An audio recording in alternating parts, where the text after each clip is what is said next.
Modern life is full of decisions, am I right? I mean, you have to choose paper or plastic when you go to the grocery store. They want to know that. You have to choose white bread or wheat bread. I know these are funny, simple choices, right? Or grape or strawberry jam. All right, or jam or jelly. I guess you have that decision to make too. Here's one in our house: traditional sauce or tomato basil. I prefer traditional. Megan wants tomato basil, so that's what she gets, and that's what we eat. That's fine. And she's like, well, if I get the traditional, I'm just going to add stuff to it anyway. So that's how it goes. There's lots of choices out there. Now, these choices, right, these are simple choices. The list could go on of the simple, inconsequential choices we have to make. But there are also choices that are more important, right, and more complicated, and they have more repercussions in our life. And here's a question: how do you make those choices in your life or in your house, in your marriage, whatever situation you're in? How do you make those choices? What is it that's behind the decisions that you make? What influences those decisions? For a lot of people in the world, those decisions might come down to the monetary benefit, security in your life, or maybe notoriety or visibility or the image it might give you.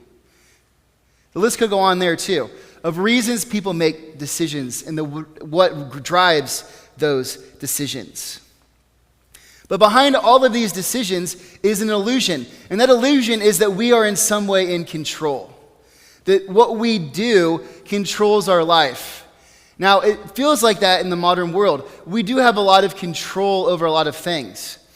But every once in a while, we bump up against something in life that makes us realize we really don't have control. Then the control we think we have it seems to be true, but it's just an illusion. Now, in today's story from Exodus, this is what we're going to see Pharaoh come up against. He's going to bump up against God and realize that he might not have as much control as he thinks, because what we're going to see is nothing is greater than our God. Let me say that one more time. We're going to see that nothing is greater than our God. And so if you want to take out your Exodus book or your Bible and turn to Exodus, we're going to be going through a couple of chapters. Again, this is going to be like flying high over a couple of them and just dipping in for a couple of spots. So Exodus chapter 6, starting in verse 28, which is on page 89, I believe, or 85 of the Pew Bible. Exodus chapter 6, start with verse 28. We're going to be taking a look as we continue this story of looking at Moses in his encounter with Pharaoh in Egypt and the Israelites. And again, we're going to see that nothing is greater than our God. So let's take a look together at this passage from Exodus, starting in chapter 6, verse 28. This is how this section opens up. Now, when the Lord spoke to Moses in Egypt, he said to him, I am the Lord. Tell Pharaoh, king of Egypt, everything I tell you. Now, if you haven't been with us for a couple of these weeks or any of them, that's all right. This is our 4th week in Exodus. So week 1, we learned that God's chosen people, the family of Abraham, were living in Egypt and their situation to God bad. They were enslaved by the Egyptians, and they were working there. But there was hope. A baby was born that would maybe set God's people free.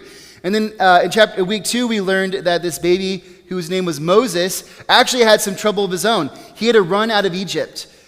But while he was out of Egypt, God appeared to him and said, I want you to set my people free by returning to Egypt. And there was hope. And then a couple weeks ago, week 3, but it wasn't last week, it was 2 weeks ago, Moses returned to Egypt to meet with Pharaoh. And things did not go well at first. But in the middle of all that, God said to Moses, trust me, and I will set my people free. And so now it's time for Moses and Aaron, his brother who's helping him, to go back to Pharaoh again. In verse 6, this is what they do. So Moses and Aaron did just as the Lord commanded them. The Lord said to Moses and Aaron, when Pharaoh says to you, perform a miracle, then say to Aaron, take your staff and throw it down before Pharaoh, and it will become a snake. So now there's a new addition to the story.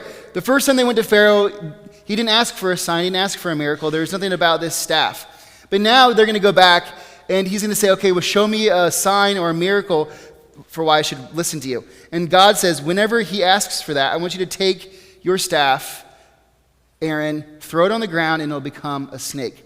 Now, here in a minute, we're going to learn why the snake is important, why it's not just some random animal. But for the meantime, let's see what happens. So jumping down to verse 10. So Moses and Aaron went to Pharaoh and did just as the Lord commanded. Aaron threw his staff down in front of Pharaoh and his officials, and it became a snake. So Aaron does what Moses had said. He throws the staff down, and the staff becomes a snake. Now, this is important for several reasons. First of all, snakes were really important. They were an important part of the religious practices of the Egyptians. So their god and their gods were associated with snakes, and so they kind of viewed the snake as part of their god's domain. So for Yahweh, remember that's the name of God, the Lord, capitalized as we see. So when the Lord commands this, what he is showing Pharaoh, I also have control over snakes. Now, something that we see that maybe the original situation with Exodus, with Moses doesn't see, is that remember back in chapter 3 of Genesis, what is it that sort of takes humans off course to begin with? It's a serpent, right? And now the serpent is being controlled by God. Now, what is Pharaoh going to do? He sees this staff turn into a snake. Verse 11. Pharaoh then summoned wise men and sorcerers, and the Egyptian magicians also did the same thing by their secret arts. Each of them threw down his staff, and it became a snake. So now we see, and I hinted at this last week, the showdown begins right here. Exodus, the first part of Exodus, is really the showdown between Yahweh and Pharaoh. Now Yahweh has said, I am the God of the Jews. That's my name, the Lord. I am who I am, Yahweh. And the Egyptians, they had Pharaoh, who was one of their gods, and they had a number of other gods. And so whenever nations battled in the ancient world, it was believed that their gods were also battling. And the God who was greater would be the one who would bring the victory. And so God and Pharaoh, who is a god, are having a showdown. God throws the first punch. He turns that staff into a snake, and the Pharaoh returns the shot. His magicians are also able to return the staff into a snake. But look what happens after that. So the snakes are there, but Aaron's staff swallowed up their staffs. So Aaron's snake then eats their snakes. A little dig from God. Nothing is greater than our God. Right there we see this little hint of what's coming. But Pharaoh, what is he going to do? So this is what he does, verse 13. Yet Pharaoh's heart became hard, and he would not listen to them, just as the Lord had said. Now remember, God told this to Moses early on. He says, I'm going to harden Pharaoh's heart, and he's not going to cooperate. Now this can be a topic of discomfort. The idea that God would turn Pharaoh away from wanting to do what he asks. Now, this is a very complicated topic within the book of Exodus, because there's times where it says that God hardens Pharaoh's heart. There's times where Pharaoh hardens his own heart. But here's what we know. Pharaoh had already made his choice. If you remember, and if you weren't here, I'll just tell you. So whenever the Egyptians originally enslaved the Israelites, this Pharaoh that currently is in place with Moses was not there. It was the Pharaoh before him.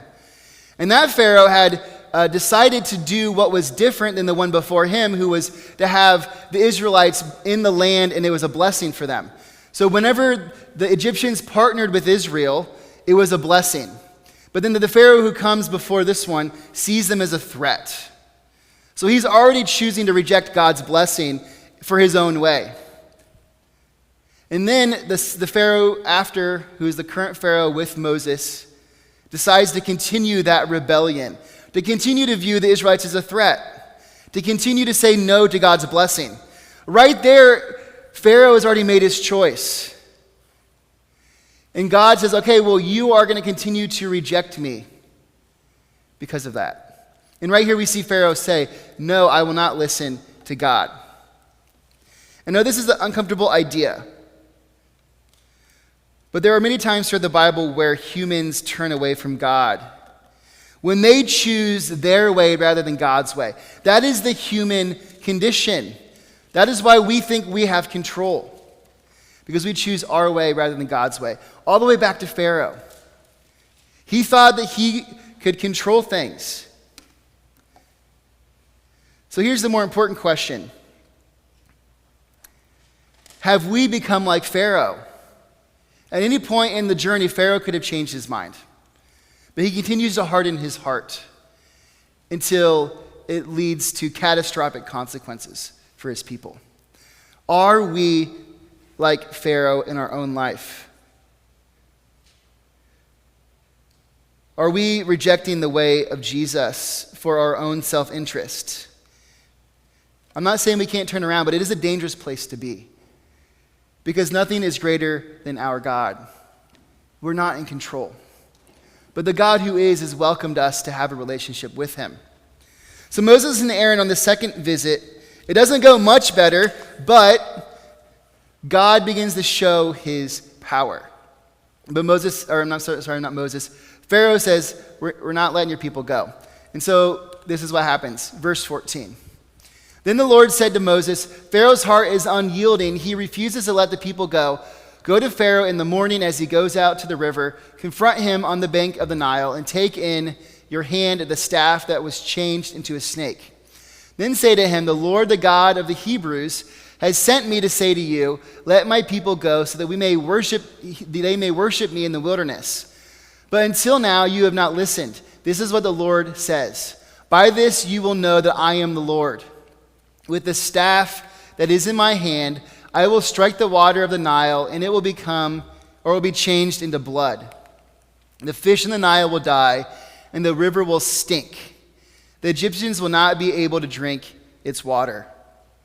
So this is the beginning of 3 separate phases. 3 sets of 3 of plagues that all go the same way. They start with Moses going down to the Nile to meet Pharaoh. Now the Nile was the centerpiece of Egyptians' prosperity. It brought water that brought fertile land that they were able to grow crops in, and that's why they became such a powerful nation, because it was a blessing to them. And because of that, they associated it with their gods, and their gods had given it to them as a blessing. And so now God says, okay, well, I am going to show you that I am in control of your source of life. I am going to turn it into blood, and you will not be able to use it. And that's exactly what God does. The river becomes blood. The people can't use the water. They have to dig next to the Nile and find water in the ground in order to live. So what is Pharaoh going to do? Well, he gets his magicians, verse 22. But the Egyptian magicians did the same thing by their secret arts. And Pharaoh's heart became hard. He would not listen to Moses and Aaron, just as the Lord had said. So again, round 2, Pharaoh responds, and he's able to stick in pace with God. And so this is what happens now. Then the Lord said to Moses, go to Pharaoh and say to him, this is what the people say. Let my people go, or this is what the Lord says, let my people go so that they may worship me. If you refuse to let them go, I will send a plague of frogs on your whole country. And so now it's round 2. Pharaoh has said no, and so now God says, okay, well now I'll have these frogs come out of your land. And that's exactly what happens. The frogs come out, they start to go everywhere, they get in front around everything. But again, Pharaoh's magicians are able to replicate the act. But Pharaoh does respond differently this time. Look at verse 8. Pharaoh summoned Moses and Aaron and said, pray to the Lord to take the frogs away from me and my people, and I will let your people go sacrifice to the Lord. So now Pharaoh seems like maybe he's starting to be a little bit more open to things. So Moses does what he asks. He prays, and the frogs die. But once that happens, verse 15, but when Pharaoh saw that there was relief, he hardened his heart and would not listen to Moses and Aaron, just as the Lord had said. So look, now he's the one hardening his heart. And because of that second plague, we're going to have a third plague. But before that, let's stop and talk about Pharaoh. So Pharaoh was in trouble. he asks for help, and he makes this bargain. He says, okay, well, you do what I ask, I'll do what you want. So here's a question. How often do we do that with God? And when we do that, how often is it for us to go back on our agreement? How easy is it for us to go back to our old life, to the thing that we swore off forever once things cool down? How easy is it for us to do that? The desires of our heart, they don't die easy. But nothing is greater than our God. We need to come to him and not remain like Pharaoh. So Pharaoh hardens his heart. So verse 16, this is what happens. Then the Lord said to Moses, tell Aaron, stretch out your staff and strike the dust of the ground, and throughout the land of Egypt, the dust will become gnats. And so now Pharaoh doesn't even get warned, and this is how the pattern always goes. The third plague in the first three sections is gnats. And once the gnats come, this is what happens with the magicians. But when the magicians tried to produce gnats by their secret arts, they could not. Since the gnats were on the people and animals everywhere, the magicians said to Pharaoh, this is the finger of God. And so now the magicians fail, and they start to say to Pharaoh, okay, maybe this guy, Yahweh, is the real deal. Maybe we just need to slow down. Nothing is greater than our God. But of course, do you think Pharaoh will relent? No. But Pharaoh's heart was hard, and he would not listen, just as the Lord had said. And so now we've seen this first section of 3. This first set of plagues. Now, most of us, I assume, have heard the story. There's 10 plagues. There's 3 sections of 3, and then there's a 10th.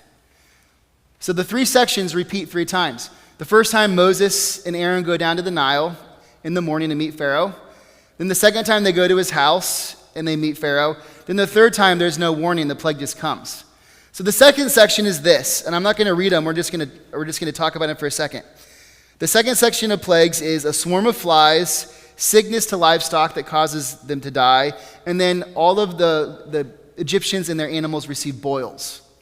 And in the middle of that, Pharaoh eventually asks Moses to pray for them to go away. And Moses does. And Pharaoh says, okay, well, I'll let your people go and worship. But somewhere in there, Moses says it needs to be all of the people and the livestock. And then Pharaoh says, no, you can only take your men. And because of that, the problem continues. And so then there's a third set, because Pharaoh hardens his heart. And that third set is this. First, there's hail, destroys most of their crops. And then what doesn't get destroyed by hail is the second one, that's locusts, and they eat what's remaining. And Egypt is on its knees. And then comes the plague of darkness, where wherever an Egyptian lives, it's dark. And they live in the darkness for 3 days. And then Pharaoh calls Moses. And what we see is that nothing is greater than our God. So after all of this, will Pharaoh relent? Will he finally say to Moses, okay, go? Well, now we jump down all the way to chapter 10, verse 24.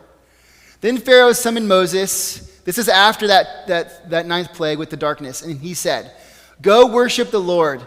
Even your women and children may go with you. Only leave your flocks and herds behind. So Moses goes to Pharaoh, and Pharaoh says, you may go, but you can't take your flocks. You can take everything. The people can go, but not your animals. So is that going to be okay? This is what Moses says. But Moses said, you must allow us to have sacrifices and burnt offerings to present to the Lord our God. Our livestock, too, must go with us. Not a hoof is to be left behind. We have to use some of them in worshiping the Lord our God. And until we go there, we will not know what we are to use to worship the Lord. And so Moses said, wait a minute, you don't get to decide how this works. So is Pharaoh, this is the moment. Is Pharaoh going to relent, or is he going to continue to dig in and harden his heart? Verse 27, but the Lord hardened Pharaoh's heart, and he was not willing to let them go. Pharaoh said to Moses, get out of my sight. Make sure you do not appear before me again. The day you see my face, you will die. So Pharaoh kicks him out. Pharaoh has gone toe-to-toe with Yahweh, and he's lost. But he refuses to admit his defeat. But what we see right here is that nothing is greater than our God. So right here's where we leave the story. The 9 plagues, Pharaoh has continued to harden his heart. He is seeing time and time again that nothing is greater than our God, but he refuses to relent. And so, he says, leave. When will Pharaoh learn? That's what we get to see next week. But what we see from these 9 plagues is that God demonstrated beyond a question that nothing is greater than him. That Pharaoh, the greatest superpower in the ancient world of the time, could not stand up to him because nothing is greater than our God. What we need to see is that no matter what we face in life, we don't need to be afraid because nothing is greater than our God. Also, when we stand against God's will and God's way, what I like to call the way of Jesus, we are standing against an immovable force. Now, God is kind with us about this. He mostly just lets us do what we want. But we cannot make good things happen without God, because nothing is greater than our God. We can do a little bit, but in the end, it's only when we partner with him that the world begins to flourish. But when we live the way of Jesus, when we acknowledge that his way leads to the best life, we know this because nothing is greater than our God. And that's what not just the Egyptians are learning, but also the Israelites throughout this story. Nothing is greater than our God. If we partner with him, he will bless us. He will bless the world. Remember the story of Joseph in Egypt, how the Egyptians and the Israelites worked together and how they blessed the whole region because they had all that extra food they could then give to people during a famine.